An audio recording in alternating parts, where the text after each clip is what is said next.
כאן שידורי הניסיון של מחתרת האימהות. אני ברחתי מהבית. אף אחד לא יודע איפה אני. אני יושבת פה לבד, בלי אף ילד סביבי.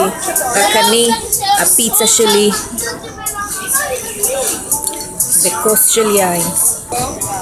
אל תגלו לאף אחד, אבל אני אוכלת עם ידיים מלוכלכות שלא שטפתי קודם לפני הארוחה. אני גם מנגבת אצבעות על המכנסיים. זו הרגשה פשוט נפלאה. אני לא צריכה להגיד לאף אחד לא לדחוף יותר מדי אוכל לפה, או אולי לאכול כבר. ועל הפיצה שלי יש בצל. המון.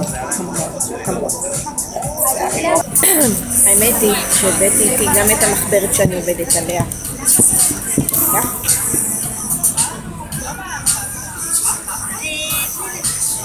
חושך לא רואים.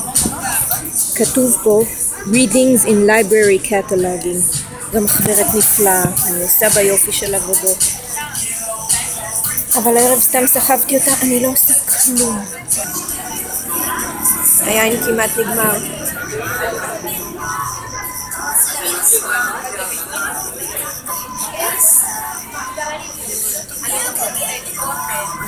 זהו. כנראה שלא יהיה עוד אחד, כי אני אצטרך לחזור הביתה מתישהו.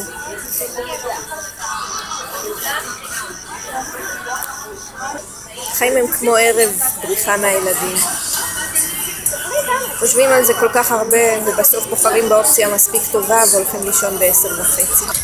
שילמתי חשבון, עכשיו אני הולכת לאכול גלידה.